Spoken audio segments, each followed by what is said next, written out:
Ladies and gentlemen, welcome back to the Serbia Belgrade Grand Prix. It is time for the semifinals. We've got Anish Giri taking on Dimitri Andreikin, and we have Richard Rapport taking on Maxime Vacher-Lagrave. The reason I named this video what I named it is because in this video, we have a certain move that Grandmasters in the last 5 to 10 years have simply taken a liking to in just about every position, and that move is h4. With that said, because this recap is only 2 games, because it's a semi-final matchup, here you go, we're going to kind of talk about the different moments where you can play this move, and maybe you can use this move on your way to the Grandmaster title. So we have e4 by Anish, and just a friendly reminder, this is a 2-game classical mini-match. If it's tied, then they have a tiebreak day with faster time control. Otherwise, player just moves on to the finale. So Dimitri Andreikin plays c5, knight f3, e6, and now already the first big surprise. Not e6, but the next move by Anish, b3. b3 in this position is by no means a legitimate try at an opening advantage. It's a move, and the point is obviously to put the bishop on the long diagonal. Obviously you could play this as early as the second move, but you don't know what your opponent is going to play. So oftentimes people will play knight f3, and if their opponent plays d6, b3 is not considered as good because black can always clog the center with e5. But against this, since it's going to be harder to develop this bishop, you don't attack the middle and you play the move b3 with bishop to b2. So this is already the first surprise. At that level, it is not a try for an advantage whatsoever. You're just looking for a playable position.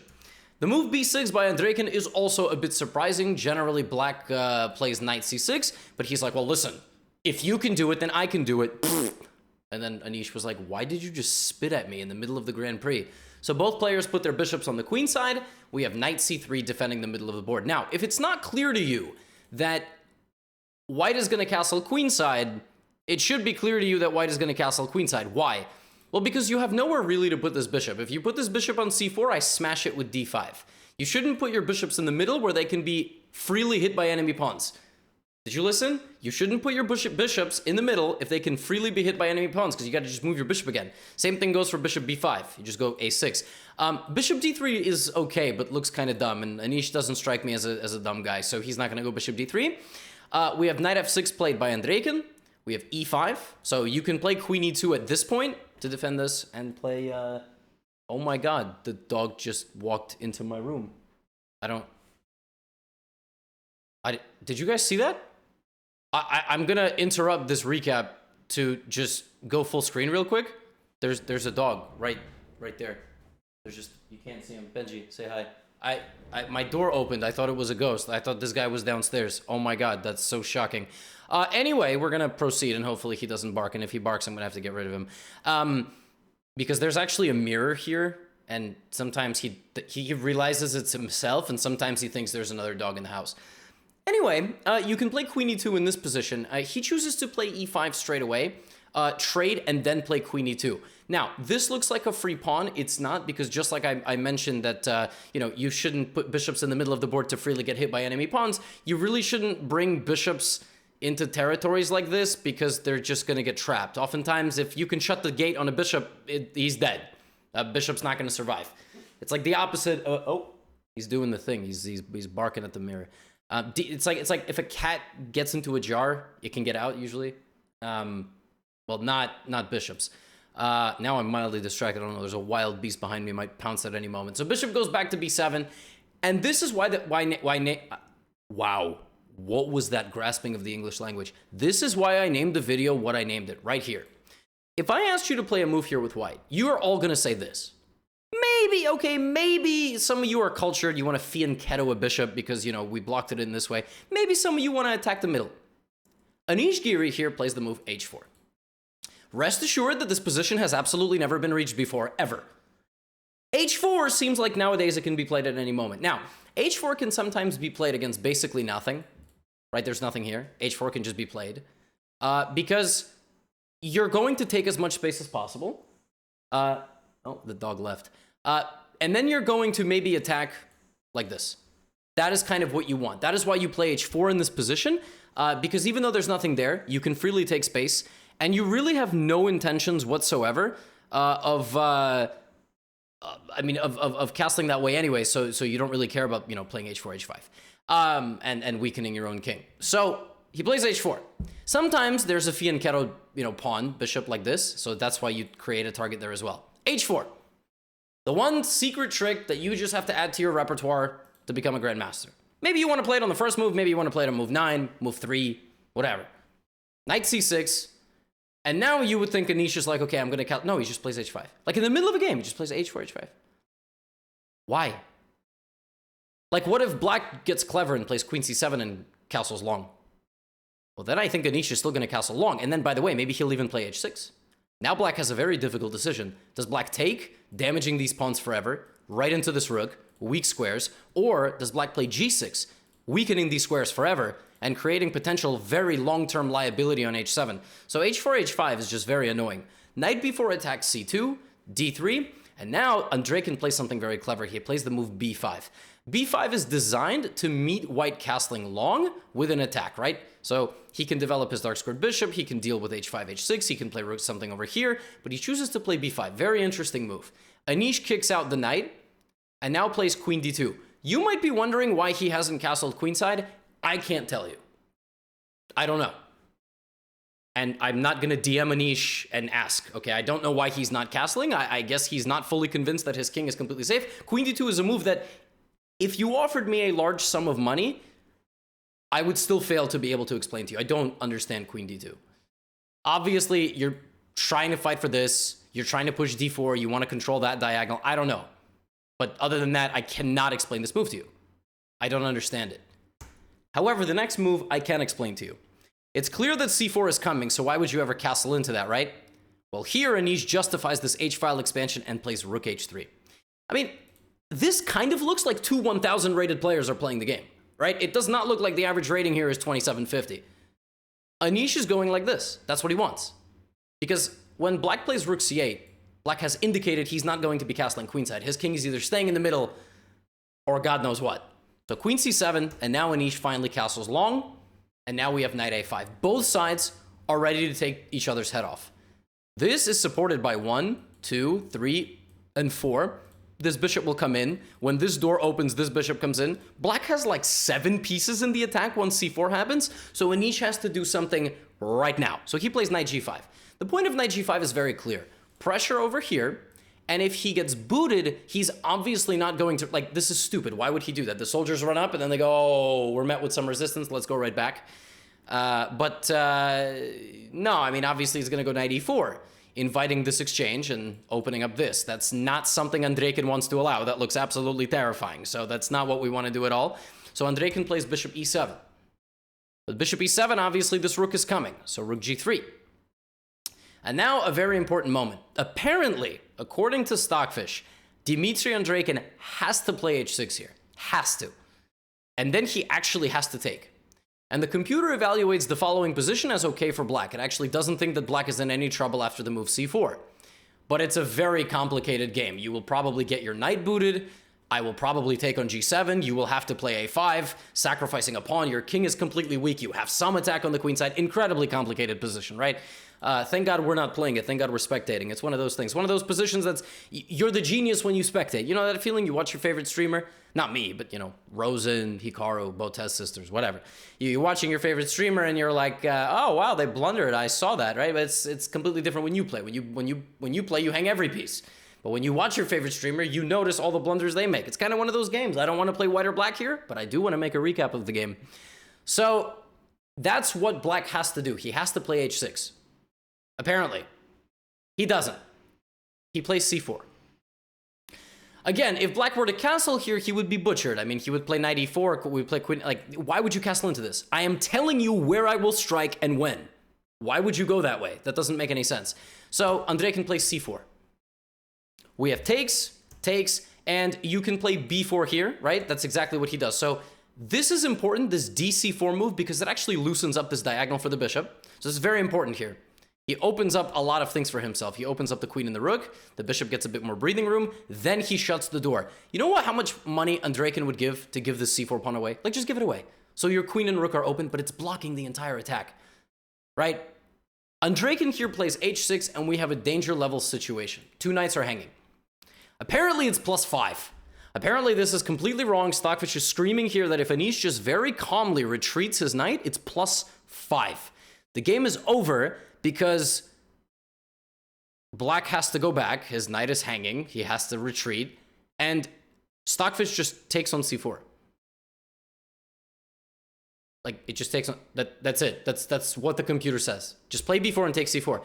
I would love to know what was calculated here, because Anish is a pawn up here, and I don't know where the attack is. For example, if you play knight takes e5, I play takes, queen d7, king f8, right? That's why we opened this up, and I take b7.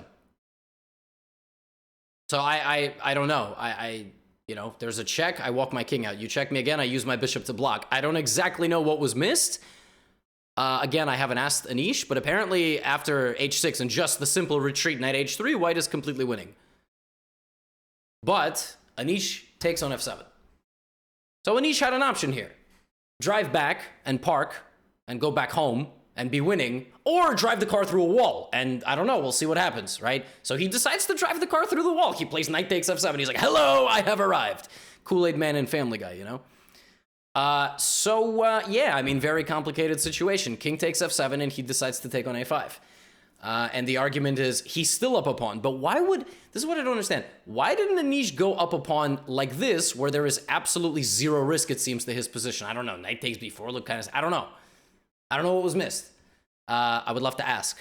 But he goes like this, and now he's still up a pawn, but Andreykin holds everything together with bishop d5. This is coming. At some moment, the rooks are going to get active too. You know, it's not just the king is safe. So the king is hunted into the corner, and now we have an absolutely savage follow-up, which is rook takes d5. So Anish just sacrifices one of his rooks, right? This looks completely winning for white, because if you take white to play and win, you can pause here, white to play and checkmate by force. Show me your tactic skills. Rook takes g7 check. Absolutely beautiful move. Forced king g7, and now... Hello, and yes, you can block my bishop. But the queen arrives, blows a kiss to the king, then chops his head off. Poetic, very poetic. Would have been more poetic yesterday, International Women's Day, but beautiful, beautiful sandwiching here. King gets absolutely destroyed and then thrown off a cliff. Very brutal death by the king, I must say. Rook takes d5 is met with the only defensive move that Dimitri has, which is bishop g5. So just like this bishop had to be defended with a pawn to prevent the white rooks from invading, the same bishop arrives over here, and Anish bulldozes that one as well. Absolutely crazy game. Two rooks hanging, and the worst part for Anish is that after h takes g5, there is still a hanging rook and a hanging queen. So he plays queen d4, e d5, queen d5. Anish has two bishops versus two rooks. Where have the white pieces gone? I mean, Anish does have 7 pawns versus 5, so if you add everything up, it's actually 8 to 10. So Anish is only down 2 points of material, but Andreykin has one of the strangest structures I've ever seen, and his king is still butt naked, despite the fact that it's rooks versus bishops. But now we, out of nowhere, have an endgame. I don't know how this happened, but you think we're entering a brand new phase of the game? The players agree to withdraw on move 33. Yeah. Draw offers are allowed in the Grand Prix. I think after the 30th move, or maybe just allowed in general. Some tournaments disallow draw offers, like games have to repeat moves to make draws to get into a situation where neither side can make progress. Stockfish gives a small advantage to black at the beginning of this endgame, but this is one of the strangest endgames I've ever seen. I feel like if you gave this endgame to Magnus, he would be able to win it with both colors. It's just one of those endgames. Like, it's just so obscure. I mean, more likely than not, black is winning. But it's very peculiar how, like, here, for example, you know, the computer wants c3 and just giving up the a7 pawn. Like, it just wants to lose this pawn and lock in and remove the space from white. I don't know, very strange position. But Anish gave himself some incredible winning chances with very creative play with h4. And it was very weird. I don't know, he chose not to retreat in a totally winning situation, drove his car through the wall, and offered a draw at the very last moment. So, you know, they settled the lawsuit for breaking Dmitry Andreykin's wall, I suppose. It didn't go to trial. So very weird game. This one ends in a draw. The next game that I have for you is the game between Rapport and Vachier Legrave. I think these guys are ranked number 9 and 10 in the world, so it's a very, very close matchup. Rapport begins with d4. He begins with d4 because I would imagine he anticipated the opening. Now, if you're going to be playing Maxime Vachier-Lagrave, if any of you, for whatever reason, find yourself in a matchup against Maxime Vachier-Lagrave and you have white, you're more likely than not going to face this. And I'm going to tell you something right now. Nowadays, the Grunfeld is struggling against computer preparation. The Grunfeld is one of these openings, it's like being a fire juggler. I mean, you're really damn good, but I might throw, you know, some black ice underneath you and all of a sudden you're slipping all over the place. I'm making your task harder. All you got to do is fire juggle. The Grunfeld defense is very wild, and there's many lines, and here we have one of the main lines, which is just taking the entire center. And knight f3 here is a main move, c5, etc., bishop e3, solidifying the center. Bishop c4, I think, is the most popular move. I think it's the most popular move, bishop c4. The reason you develop the bishop to c4 is because you actually want to play knight e2. You don't want to play knight f3. You want to play knight e2 for a couple of reasons. When the knight is on f3, it's very directly linked to a pin, right? Black wants bishop g4 because that destabilizes the pawn on d4. When you play knight e2, the bishop on g4 is idiotic because there's f3, and the bishop just has to go back. So this is actually very useful. The drawback is obviously your knight is not so active, but there are certain pluses here as well. Black castles. And now play will generally develop castles. Knight c6, bishop e3, and now black chooses queen c7, b6, queen a5. I mean, there's many lines.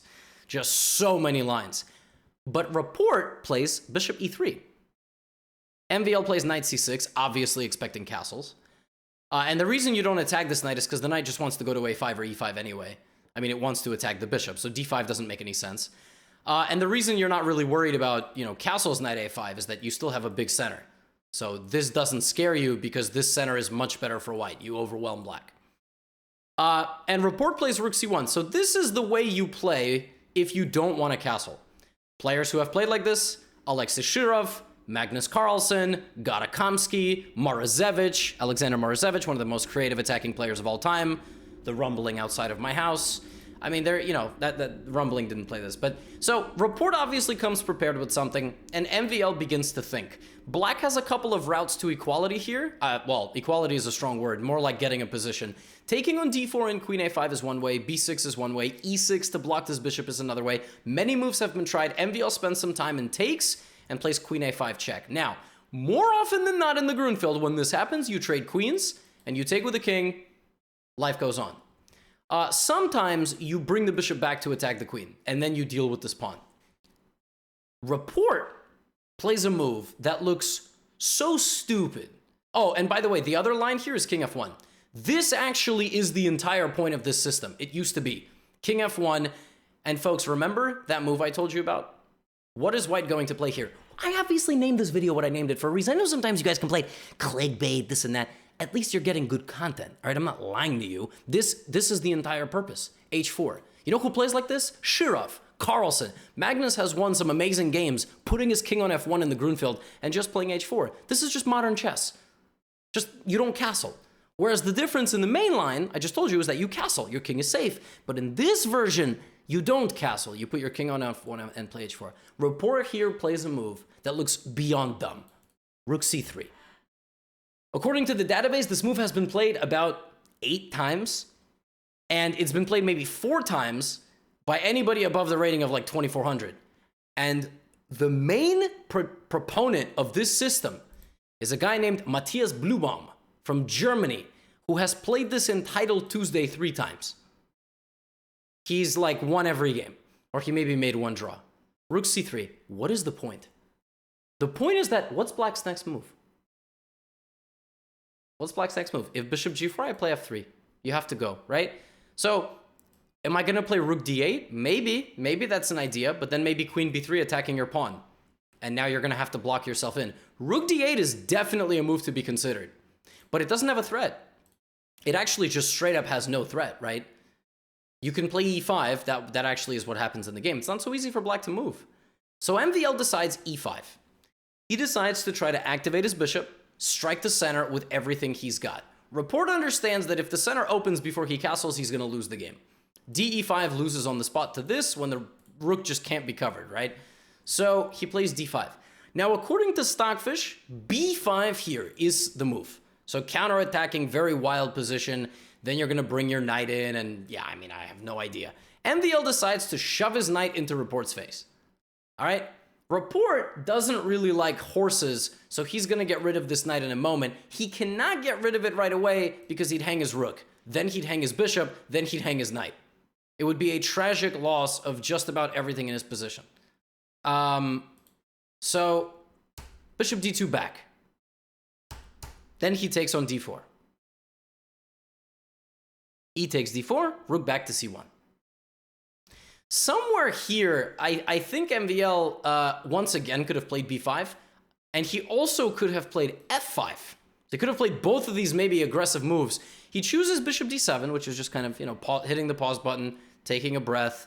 Knight takes d4, e takes d4 played, rook back to c1, and now queen a3. Rapport trades queens. Very interesting decision. Of course, white can just castle, but Rapport decides to trade the queens. Queen takes b3, bishop takes b3. Okay. Rook e8. Interesting move. Attacking the pawn on e4. We defend it, f5.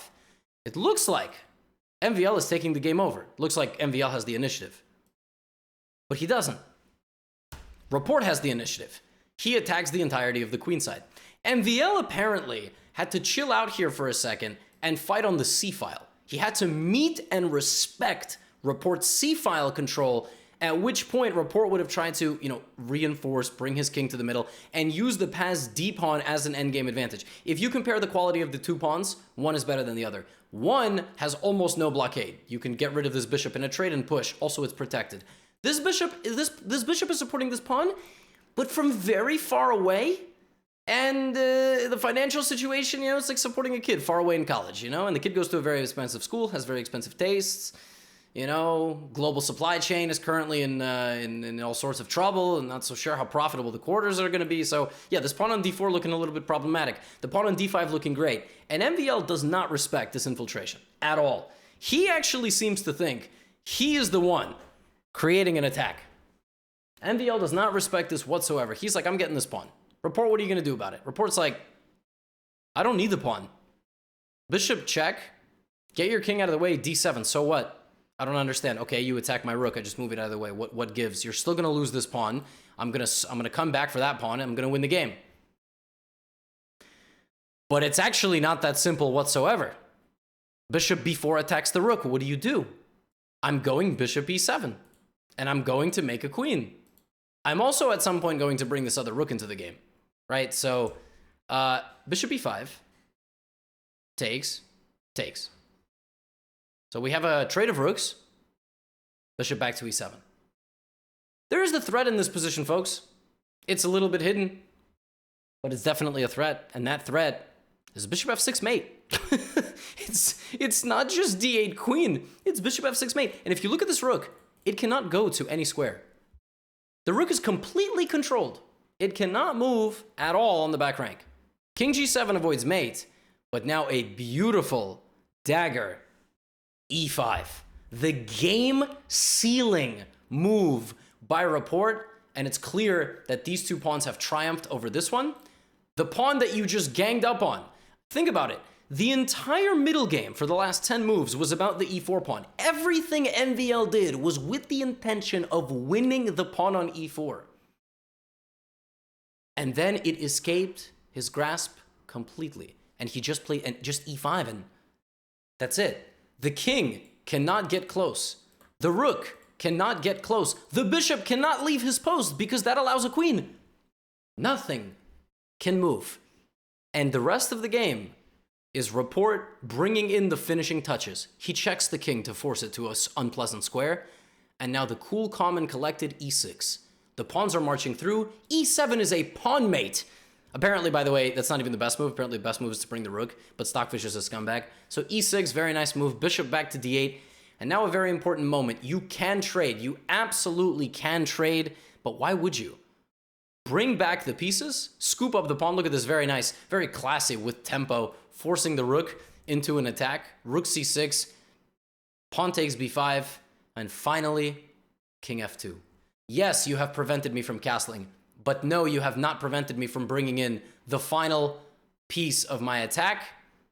Rook d1 arrives, bishop coming to g5, bishop protecting the final pawn, and we have a trade. But king moves to f4 and the game is over. The game is over because d8 queen is threatened and there is nothing to be done. King here, I force my way through and I win the game via checkmate. Promotion and checkmate.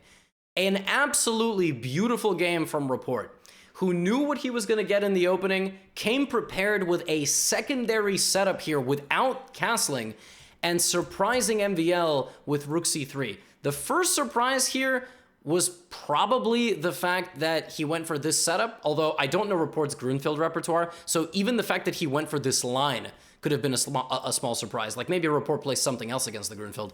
But going for this was already a shocker, and then playing this move, which has almost never been played, and then playing in a very consolidated central fashion, building around his E and D pawns, smart decision to trade into a very unpleasant middle game, and it forced Maxime to choose which way to play.